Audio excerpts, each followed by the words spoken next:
Friends, আজি মই আপোনালোকৰ ওচৰলৈ আগবঢ়াইছো ৰাজমাৰ এটা বহুত ধুনীয়া ৰেচিপি। বিশেষকৈ পাঞ্জাবী ৰাজমাৰ কথাটো ক'বই নালাগে। মই আপোনালোকক পাঞ্জাবী ষ্টাইলতে বনোৱা ৰাজমাৰ এই কাৰীখন দেখুৱাবলৈ চেষ্টা কৰিম। যদি আপোনালোকৰ ঘৰত এতিয়া ৰাজমা নাই তেন্তে এই ভিডিঅ'টো চোৱাৰ পিছতে অকণমান ৰাজমা বজাৰৰ পৰা লৈ আহিব আৰু আপুনি এবাৰ নিশ্চয় ট্ৰাই কৰিব। আপুনি মাংসৰ সোৱাদো পাহৰি যাব লাগিব। তেন্তে আহকচোন চাওঁ ইয়াৰ বাবে আমাক কি বস্তুৰ প্ৰয়োজন হ'ব। পাঞ্জাবী ষ্টাইলত মছলা ৰাজমা বনাবৰ কাৰণে মই দুবাটি ৰাজমা লৈছোঁ, মানে 200 গ্ৰাম। ভালদৰে ধুই লৈছোঁ, তাৰপিছত গোটেই ৰাতি তিয়াই ৰাখিছোঁ। আপোনাৰ তাত যদি টাইম কম আছে 3 ঘণ্টামান তিয়াই ৰাখিলেও হ'ব। ইয়াৰে পিছতে মিডিয়াম আকাৰৰ পিঁয়াজ 2টা লৈছোঁ, মিহিকৈ কাটি লৈছোঁ। 3টা মিডিয়াম আকাৰৰ বিলাহী ডাঙৰকৈ কাটি লৈছোঁ। নহৰু 5 ফুটামান লৈছোঁ আৰু আদা 2 ইঞ্চি লৈছোঁ।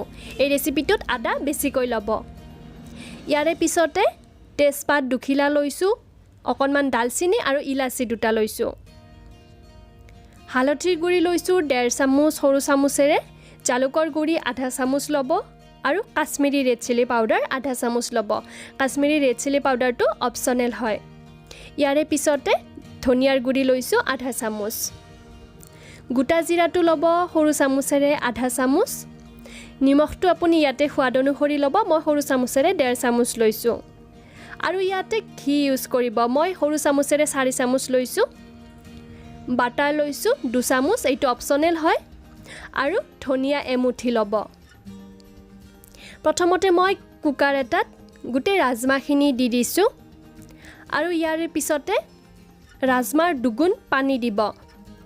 মই 1/2 গ্লাছ পানী দিছোঁ, মানে ৰাজমাৰ 2 আঙুলমান ওপৰলৈকে পানী থাকিব লাগে। ইয়াতে পানী এইকাৰণে বেছিকৈ দিব যাতে ৰাজমাটো ফাটি গলি নাযায়। যদি আপুনি পানী কমকৈ দিয়ে তেতিয়াহ'লে ৰাজমাখিনি যেতিয়া আমি বইল কৰিম গোটেইখিনি গলি যাব।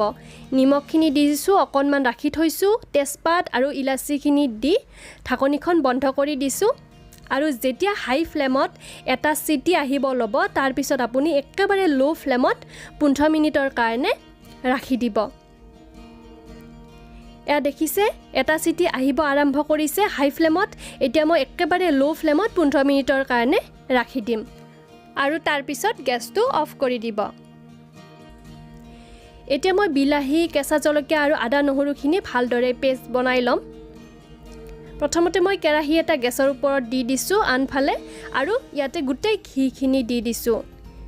যেতিয়া অকণমান গৰম হ'ব, বেছিকৈ গৰম হ'ব নিদিব ঘিখিনি, তাৰপিছতে গোটা জিৰাখিনি দি দিব। মিডিয়াম ফ্লেমত যেতিয়া অকণমান ৰঙচুৱা পৰিব তাৰপিছতে পিঁয়াজখিনিও দি দিব আৰু পিঁয়াজখিনি লৰাই 3-4 মিনিটৰ কাৰণে মিডিয়াম টু হাই ফ্লেমত ফ্ৰাই কৰি ল'ব। এনেকুৱা ধৰণে লৰাই থাকিব যাতে পিঁয়াজৰ কালাৰটো বেছিকৈ ৰঙচুৱা পৰে, বেছিকৈ ফ্ৰাই হৈ পৰে। বুজিছে নহয়? এয়া চাওক পিঁয়াজখিনি ধুনীয়াকৈ ৰঙচুৱা পৰি গৈছে। এতিয়া মই 3-4 চামুচমান পানী দি দিছোঁ। এতিয়া গেছৰ ফ্লেমটো একেবাৰে ল' ৰাখিব আৰু ল' ফ্লেমত যদি আপুনি বিচাৰে ঢাকনি দি এইখিনি ৰাখি দিব। ইয়াৰে মই পানীখিনি দিয়াৰ অৰ্থটো এইটোৱে হ'ল যাতে পিঁয়াজখিনি কোমল হৈ পৰে ধুনীয়াকৈ। 4 মিনিট পিছত মই ঢাকনিখন গুচাই লৈছোঁ। এয়া দেখিছে তেলখিনি এক্সট্ৰাকৈ বিৰিঙি উঠিছে আৰু এতিয়া মই ইয়াতে যিখিনি পেষ্ট বনাই লৈছিলোঁ বিলাহী, আদা নহৰু আৰু কেঁচা জলকীয়া সেইখিনি দি দিছোঁ। এইখিনি মই মিডিয়াম ফ্লেমত অকণমান নিমখ দি 4 পৰা 5 মিনিট সময় ৰাখি দিম। 4-5 মিনিট পিছত যেতিয়া বিলাহীখিনিৰ পৰা পানীখিনি নোহোৱা হ'ব, ইয়াতে মছলাৰ গুড়িখিনি এড কৰি দিব। গোটেইখিনি মছলাৰ গুড়ি দি দিছোঁ। যদি আপুনি বিচাৰে গৰম মছলাৰ গুড়িও ইয়াতে দি দিব পাৰে। এবাৰ ভালদৰে মিক্স কৰি ল'ব আৰু 2 মিনিটৰ কাৰণে মিডিয়াম টু ল' ফ্লেমত ৰাখি দিব। মাজে মাজে যাতে লাগি নাযায় লৰাই থাকিব। এয়া দেখিছে এইখিনি হৈ গ'ল। এতিয়া মই কেৰাহীটো গেছৰ পৰা উঠাই লৈছোঁ আৰু কুকাৰটো মিডিয়াম ফ্লেমতে দি দিছোঁ। কুকাৰৰ ভাপখিনি যাতে নিজে নিজে গুচি যায় তাৰ বাবে আপুনি অপেক্ষা কৰিব আৰু তাৰপিছতহে ঢাকনিখন গুচাই আপুনি গেছৰ ওপৰত দি দিব। এতিয়া কেৰাহীত বনাই লোৱা মছলাখিনি ইয়াতে দি দিছোঁ। মই আপোনালোকক ৰাজমা এটা দেখুৱাই দিছোঁ। এয়া দেখিছে ইমান ধুনীয়াকৈ কোমল হৈ গৈছে। ইয়াৰে 20% মান ৰাজমা আপুনি ডাঙৰ চামুচেৰে ভাঙি দিব পাৰে যাতে কাৰীখন ধুনীয়া গাঢ় হৈ পৰে।